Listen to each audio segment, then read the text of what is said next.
Con la expansión de la industria del fitness cada vez son más tanto los suplementos en el mercado como en las marcas de suplementación, y sé que puede resultar bastante confuso y bastante abrumador el saber elegir qué tipo de suplementos merecen la pena, cuáles no merecen la pena y para qué sirve cada uno de ellos. Por eso en el vídeo de hoy os traigo la guía definitiva de los suplementos más básicos y más comunes para que sepáis qué son, para qué sirven y si verdaderamente merece la pena comprarlos o no en vuestro caso. Antes de nada, eso sí, te voy a pedir que si todavía no te has unido a la familia lo hagas ahora mismo, que no cuesta nada, y además una gran parte de los que me veis no estáis suscritos al canal todavía, cosa que no entiendo muy bien por qué, o sea que solucionemos eso ahora mismo. Y ahora ya, sí que sí, vamos a por el primero. Evidentemente no podemos empezar una guía de suplementación sin que el primero de ellos sea la proteína en polvo. Efectivamente, la proteína en polvo se trata de un suplemento que, con carácter general, cuando hablamos de la whey, que es la más común y la más famosa y la que más se utiliza, whey en inglés significa suero de leche, es decir, se trata de una proteína que proviene de la leche. A la leche se aplica una serie de filtros y una serie de procesos para separar ese suero de leche, esa proteína existente en la leche, se evapora el líquido, se le da un sabor y listo. Eso es lo que nos venden en el bote. ¿Para qué sirve la proteína en polvo? La proteína en polvo no es más que una fuente de proteínas más, como pueden ser la carne, los huevos o el pescado, para ayudarnos a llegar a nuestros requerimientos de proteína del día. Pero no son ni polvos mágicos, ni es un químico, ni es el secreto que no estás utilizando para ganar masa muscular. Simplemente es otro producto para llegar a tus requerimientos de proteína del día. Pero en cualquier caso se trata de un producto que podemos utilizar a cualquier hora del día y cuyo objetivo es ayudarnos a alcanzar nuestros requerimientos de proteína diarios de forma más cómoda y más fácil. Porque ahí verdaderamente residen los beneficios de la proteína en polvo. Es muy cómoda, es muy fácil de preparar, es muy versátil, dado que la podemos tomar tanto sola con agua o con leche como en una infinidad de recetas, y es relativamente económica. ¿Merece la pena comprarla? ¿Sí o no? Bajo mi punto de vista, sirve por el simple hecho de que es muy fácil de consumir y nos puede ayudar bastante a alcanzar nuestros requerimientos de proteína de una forma mucho más rápida y comiendo un poquito menos de comida sólida. Para mí es uno de los pocos suplementos que son básicos y entre comillas esenciales. Número 2, evidentemente el segundo que no podía faltar en esta lista, la creatina. Es uno de los suplementos o el suplemento con más estudios detrás y que más se ha estudiado y que más se ha analizado, y es uno de los más comunes y de los que más se utiliza, y ahora vais a entender por qué. La creatina básicamente se trata de un metabolito de alta potencia cuyo único objetivo es ayudar a nuestro cuerpo a regenerar el ATP de forma más rápida. El ATP o trifosfato de adenosina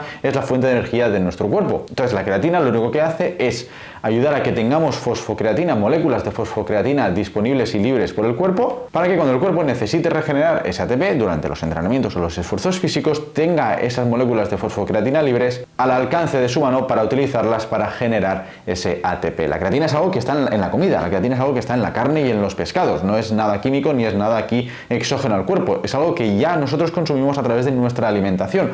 Lo que pasa que en el suplemento de creatina pasa un poquito como pasaba con la proteína, lo que hacen es aislar ese componente para poder tomarlo de una forma mucho más concentrada. Al final pensad que, teniendo en cuenta que la recomendación de su consumo es de aproximadamente 1 gramo por cada 10 kilogramos de peso corporal, para llegar a unos 5 gramos de creatina diarios deberíamos consumir prácticamente un medio kilo aproximadamente de atún, por ejemplo. Entonces lo que se hace con la creatina es aislar ese componente, se le da un sabor o no, se le quita el sabor, por eso está la creatina neutra, y la tenemos de forma mucho más concentrada y de forma mucho más pura. ¿Merece la pena comprarla? Sí, es uno de los pocos suplementos que yo prácticamente a todo el mundo recomiendo. Es un suplemento que nos ayuda muchísimo con el rendimiento entrenando, permitiéndonos así aplicar mayor intensidad a los entrenamientos y por consiguiente progresando más. Número 3, multivitamínico. Como su propio nombre indica, se trata de un suplemento que básicamente consiste en un conjunto de vitaminas y minerales para ayudarnos a alcanzar nuestros requerimientos de vitaminas y minerales del día. Esto está muy bien en los casos en los que se consumen dietas relativamente restrictivas o con poca variedad, para asegurarnos de que cubrimos absolutamente todas nuestras necesidades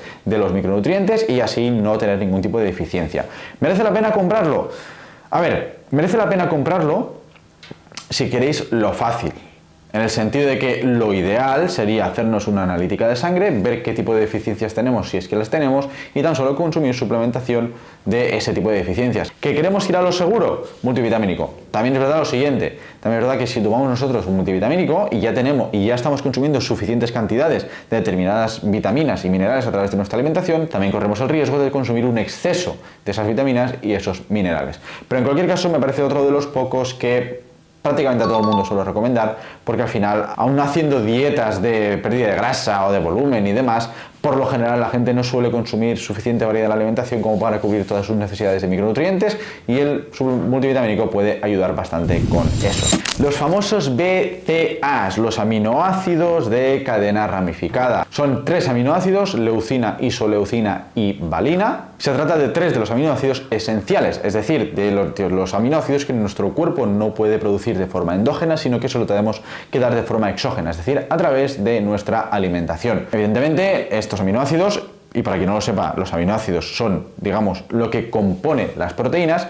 Estos aminoácidos nosotros, por tanto, los obtenemos de fuentes de proteínas de alta calidad, como por ejemplo podría ser los huevos. Por lo tanto, es importante efectivamente consumir estos aminoácidos en sí mismos, la isoleucina, la leucina y la valina. Pero es importante consumirlas a través de la alimentación, realizando una buena selección de nuestras fuentes de proteína. Una vez nosotros tenemos cubierta tanto la calidad de nuestras fuentes de proteína como la cantidad, es decir, consumimos suficiente proteína a través de nuestra alimentación, consumir el suplemento de BCAAs, consumir el suplemento de estos 3 aminoácidos, es redundante y no aporta nada positivo, más allá del sabor que le den para bebértelo durante el entrenamiento, pero no nos aporta absolutamente nada extra el consumir un exceso de estos aminoácidos cuando sus necesidades o cuando los requerimientos de los mismos ya están cubiertos a través de la alimentación. Es uno de estos suplementos que en los 90 se recomendaba tomar a todo Cristo y a todo el mundo, pero que hoy en día está más que demostrado que si nosotros consumimos suficiente proteína a través de la alimentación y además esta proteína es de calidad, no tiene ningún tipo de sentido consumir este suplemento. Termogénicos. ¿Qué son los famosos termogénicos? Los quemagrasas, ¿vale? Los termogénicos son productos cuyo objetivo teórico es quemar grasa. El problema de estos productos es que el nombre puede inducir a confusión. El término quemagrasas no quiere decir que nosotros consumamos ese producto y se queme grasa, que es el problema principal que ve con este tipo de productos y es el motivo por el que mucha gente los acaba comprando y luego se acaban decepcionando. Quemagrasas no quiere decir que nosotros consumimos la pastilla de termogénico y automáticamente empezamos a quemar grasa. Los termogénicos lo único que son es un conjunto de estimulantes con normalmente base de cafeína, a la que se le añaden otra serie de componentes con el objetivo de aumentar nuestro metabolismo basal a través del aumento de la frecuencia cardíaca y que por lo tanto nuestro metabolismo basal, al ser superior durante el día, quememos más calorías y si estamos en un déficit calórico que ese déficit sea mayor y por lo tanto podamos perder grasa de forma más eficiente y más rápida. Pero por mucho termogénico que nosotros comemos, si no estamos en un déficit calórico, que es la base para la pérdida de grasa, no vamos a perder ni un solo gramo de grasa por mucho quemagrasas que nosotros consumamos. La pérdida de grasa parte de la base del déficit calórico. Una vez lo tenemos fijado y una vez lo tenemos situado, a partir de aquí todo lo que podamos consumir que vaya a ayudar y a promover el incremento de ese déficit calórico, hasta cierto punto, mejor. Pero es uno de los pocos suplementos que no necesariamente recomendaría consumir. ¿Queréis perder grasa? Centraos en un déficit calórico, centraos en entrenar con la mayor intensidad posible, aumentad vuestro cardio y listo. ¿Que tenéis todas las variables de entrenamiento, cardio y descanso controladas y a la perfección y además queréis meter el termogénico? Perfecto, pero si no, no merece la pena. Preentrenamiento, el famoso preentreno. Básicamente para aquellos de vosotros, los pocos de vosotros que no sepáis qué es un preentrenamiento, se trata de algo parecido al termogénico en el sentido de que se trata de un conjunto de compuestos estimulantes con base de cafeína, cuyo objetivo es darnos un subidón de energía antes de entrenar para poder entrenar de forma más intensa, con mayor concentración y más duro. ¿Merece la pena consumirlos o no? Sí y no. Bajo mi punto de vista merece la pena consumirlos en aquellos días y en aquellos momentos en los que verdaderamente estamos cansados, estamos fatigados por el motivo que sea y necesitamos un extra de energía para verdaderamente espabilarnos y poder entrenar con muchas ganas y con mucha energía y con una calidad decente. Pero lo que yo no recomiendo es tomarlo por defecto, es decir, tomarlo siempre cada día independientemente de cómo nos sintamos, porque al final el problema de hacer eso es que acabas construyendo muchísima tolerancia a la cafeína y este tipo de estimulantes y de compuestos que vienen dentro de estos productos y llega un punto en el que ya no te afectan. Llega un punto en el que ya has construido tanta tolerancia que el tomártelo es como beber agua y no sientes nada. Entonces, ¿qué pasa cuando nosotros nos tomamos algo que no nos afecta? Pues tomamos más. Tomamos más y más. Y al final recordemos que estamos hablando de compuestos estimulantes como la cafeína, cuyo consumo en exceso puede provocar problemas. Entonces, yo creo que el preentrenamiento está muy bien, yo lo tomo y merece la pena, solo en aquellos días en los que verdaderamente, insisto, nos sentimos cansados, nos sentimos fatigados o por el motivo que sea no tenemos tantas ganas de entrenar, ahí sí, lo metemos para un push de energía y entrenamos en condiciones, pero no para consumirlo de forma regular y de forma diaria. Los famosos mass gainers o los ganadores de masa muscular.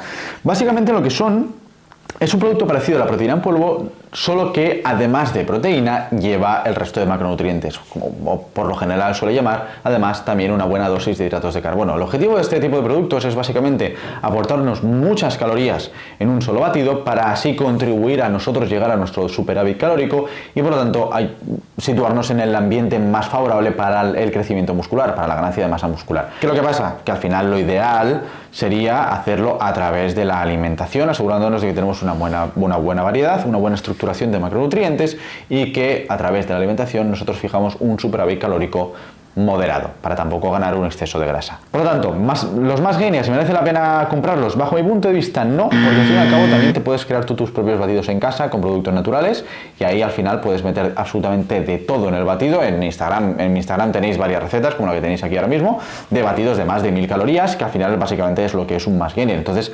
bajo mi punto de vista, antes de consumir este tipo de productos deberíamos primero optimizar la alimentación a través del superávit calórico, de la selección de alimentos, del control de la saciedad en el volumen y de la distribución de macronutrientes. Una vez lo tenemos, si llega un punto en el que nos cuesta comer y nos cuesta llegar a nuestros requerimientos de calorías y macronutrientes, metemos los batidos altos en calorías caseros. Y si ya llegamos a un punto en el que ni aún así somos capaces de alcanzar nuestros requerimientos de calorías porque es que tenemos un metabolismo muy rápido o porque por el motivo que sea nuestro metabolismo quema muchas calorías y nos es muy difícil coger peso, en esos casos sí que quizás nos podríamos plantear el consumir un mass gainer para ayudarnos a alcanzar esos requerimientos de calorías y de macronutrientes de forma mucho más cómoda y mucho más amena, sin tener que comer tanto. La ashwagandha. Vale. Llegamos a uno de mis favoritos, uno que yo he empezado a consumir hace relativamente poco, hará apenas 2 años, y es uno que verdaderamente, personalmente, me ha ayudado bastante. La ashwagandha básicamente es una planta, al igual que puede ser el té verde, ¿vale? Que su consumo en forma de suplemento, bien sea en forma de infusión o bien en cápsula, que son las dos modalidades en las que se puede consumir, el objetivo del consumo de esta planta es la gestión del estrés. Básicamente, para lo que sirve en teoría es para reducir el cortisol, es decir, la hormona del estrés, y por lo tanto reducir el estrés, valga la redundancia. Por lo general, uno de los principales momentos del día en los que se suele utilizar este suplemento, y es el momento del día en el que yo lo utilizo, es antes de dormir. ¿Por qué? Porque al final, si nosotros reducimos el cortisol, perdón, y por consiguiente reducimos el estrés, al hacerlo antes de dormir, para lo que nos ayuda todo esto es a conciliar el sueño mejor y a tener un sueño mucho más profundo y mucho más reparador.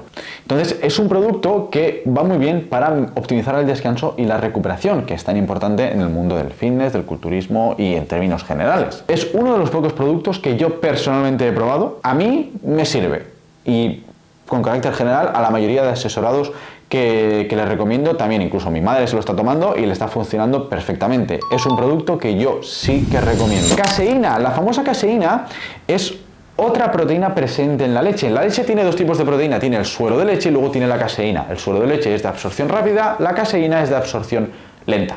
Entonces, por un lado, ¿qué es la caseína? Pues al igual que la proteína en polvo, es otra fuente de proteínas que proviene de la leche.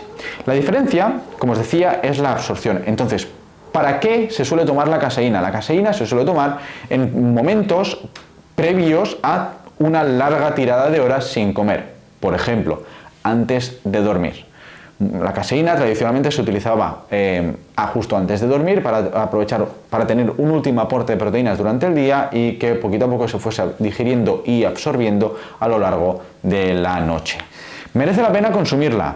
Vamos, bajo mi punto de vista, y muy similar a lo que pasaba con los BCAAs, si nosotros consumimos suficiente proteína a través de la alimentación, no. Por lo tanto, la caseína a mí me parece lógico utilizarla. Si tenéis un requerimiento de proteína que a vosotros os cuesta mucho cumplir a lo largo del día, pues oye, os metéis un batido de caseína antes de dormir, que eso ya os da unos 30 a 40 gramos de proteína y tenéis aquí un aporte de proteínas que os habéis ahorrado de consumir de forma más sólida y así cumplís con vuestros requerimientos. Eso es para lo que yo creo que sirve la caseína, para alcanzar nuestros requerimientos de proteína de una forma un poquito más cómoda. Otra de las ocasiones en las que considero que tiene sentido el consumirla es si por trabajo o por viaje, por lo que sea, vamos a estar muchas horas sin comer. Nos tomamos un batido de caseína para asegurarnos de que poquito a poco se va digiriendo y se van absorbiendo los aminoácidos y esas proteínas y listo. Pero lo que os digo, con carácter general y para la persona de a pie que en términos generales y salvo excepciones no suele tener problemas para alcanzar sus requerimientos de proteína del día, no creo que merezca la pena comprarla. La glutamina. ¿Qué es la glutamina? La glutamina es el aminoácido más presente en el organismo. ¿Y para qué sirve? Pues básicamente de forma muy resumida, así a grosso modo, para la digestión y para el síntesis de los aminoácidos. Entonces, es importante consumirla porque al fin y al cabo, lo que os digo, sirve para optimizar la síntesis de aminoácidos y por lo tanto para optimizar la síntesis de proteínas. Y por ello se suele utilizar para optimizar la recuperación, mejorar la recuperación, evitar el catabolismo y potenciar así la síntesis de proteínas y por lo tanto, si el resto de factores acompañan, la ganancia de masa muscular. ¿Qué es lo que pasa? Que al final es un aminoácido. Quiero decir, es un aminoácido al igual que pasaba con los BCAAs, es decir, que nosotros seguramente ya estemos consumiendo cantidad más que suficiente a través de la alimentación. Si nosotros en nuestras fuentes de proteínas seleccionamos fuentes de alta calidad y de alto valor biológico, como pueden ser las carnes blancas, los huevos, pescados, etc., en principio ya deberíamos de estar consumiendo más que suficiente cantidad de este tipo de aminoácido, por lo que suplementarnos con este tipo de aminoácido puede acabar siendo un poquito redundante. Por lo tanto, yo, bajo mi punto de vista, este es uno de los pocos suplementos que, salvo que queráis hilar muy fino y os podáis permitir gastaros el extra de dinero en este tipo de productos y en este tipo de suplementos, es uno de esos productos que yo no necesariamente recomendaría en términos generales a la mayoría de la población. Insisto, si sois parte de ese 10% que quizás queréis hilar más fino, sois culturistas profesionales o queréis competir o simplemente lo queréis hacer todo lo más perfecto posible, bueno, pues oye, pues consumidlo y ya está. Pero con carácter general no es un suplemento que yo verdaderamente vea que nos vaya a aportar unos beneficios suficientes como para justificar su consumo. Siempre y cuando, insisto, siempre y cuando la alimentación esté optimizada. Si la alimentación no está optimizada, evidentemente sí, pero es que si la alimentación no está optimizada, no tendríamos que estar gastándonos el dinero en suplementos, sino en optimizar la alimentación. Y por último, pero no por ello menos importante, la L-carnitina. Similar a los termogénicos, con carácter general se comercializa con la idea de contribuir a la pérdida de grasa. ¿Pero por qué? Porque al fin y al cabo la L-carnitina no es más que un transportador, vamos a decirle. Básicamente lo que hace la L-carnitina es transportar los ácidos grasos a las mitocondrias de las células para que éstas utilicen esos ácidos grasos como fuentes de energía. Por lo tanto, aquí la teoría detrás es que si nosotros consumimos L-carnitina contribuimos a que el cuerpo utilice las reservas de grasa en el cuerpo como principal fuente de energía en el organismo. Que como teoría es así y según la ciencia efectivamente es así. ¿Qué es lo que pasa? Que volvemos a lo mismo que pasaba con el termogénico. Si nosotros no partimos de la base de que estamos en un déficit calórico, da igual toda la L-carnitina que tomemos y todos los termogénicos que tomemos. No vamos a perder ni un solo gramo de grasa porque le estamos dando un exceso de calorías y de macronutrientes al cuerpo que compensa todo ese trabajo que esté haciendo la L-carnitina. Entonces, ¿merece la pena tomar la L-carnitina? Merece la pena siempre y cuando estemos en un déficit calórico y estemos con todo absolutamente optimizado. Como veíamos antes, cardio, alimentación, entrenamiento y descanso. Que tenemos esos cuatro factores optimizados y además queremos meter L-carnitina, oye, perfecto. Chicos, hasta aquí el vídeo de hoy, espero que os haya gustado, espero sobre todo que os haya servido. Evidentemente hay muchos otros suplementos, pero yo creo que aquí he tocado los 11 o los 12 más comunes o que más se suele escuchar y que más se suele ver por redes sociales, y lo único que quería con este vídeo era básicamente explicaros qué son, para qué sirven y si, bajo mi punto de vista al menos, merece la pena consumirlos o no. Cualquier duda, cualquier pregunta, lo que sea, a los comentarios, que estaré más que encantado de contestaros. No olvidéis, como decía al principio, uniros a la familia si todavía no lo habéis hecho. Muchísimas gracias si lo hacéis y nos vemos en la próxima.